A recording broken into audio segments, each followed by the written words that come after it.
98 individuals appeared in court on Tuesday, facing charges of participating in a gathering with intent to promote public violence, following their alleged involvement in anti-government protests on March 31.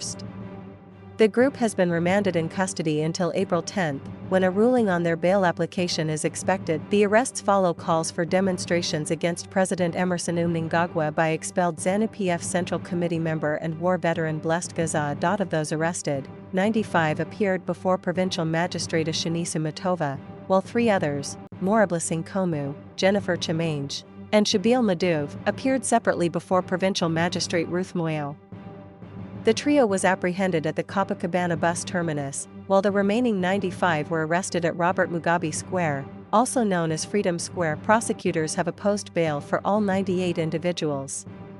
Lawyers representing the accused and prosecutors will now file written bail arguments before the court delivers its verdict on April 10. According to the National Prosecuting Authority, on March 31, 2025, at approximately 9:20 a.m., the accused gathered at Robert Mugabe Square with the intention of marching through the streets of Harare.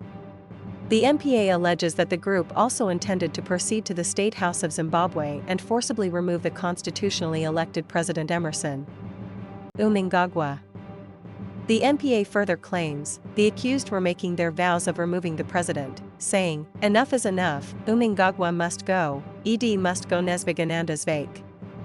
Madzababa Veshanduko Hui Mutatungamir, Comrade Gaza Hui Mutatungamir," and whistled. The prosecution asserts that police officers, deployed to maintain order, observed approximately 200 people gathered at the square and approached the group. The accused piled stones, bricks, and tires along Robert Mugabe Road, according to the NPA. They threw stones towards the police officers whilst singing Hadidis Vakupiwa Order Nemasasikamu.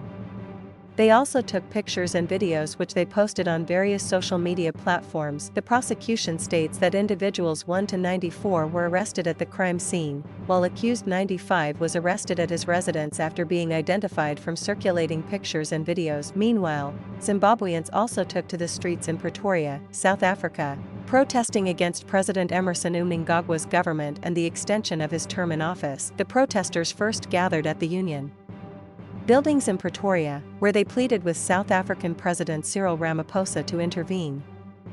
DW Africa reported they then marched to the Zimbabwean embassy, demanding the immediate resignation of Mnangagwa and his administration. "Mnangagwa must go with his cabinet, we are suffering," said one protester. "I am saying to Mnangagwa, can you please step down?"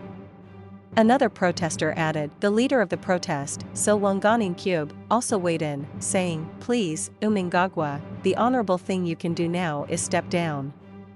In an interview with 1002 News, Ambassador of Zimbabwe to South Africa David Hamid Zirapi dismissed any tensions in the country, saying it was just social media. "Everything is normal, and what is on social media is not reality. There is nothing happening in Zimbabwe. Everything is normal," he said. In Harare, a separate group of protesters gathered at Robert Mugabe Square, where they were dispersed by police. They later reappeared along Rotten Row, barricading the road and chanting songs rejecting Mnangagwa's 2030 agenda.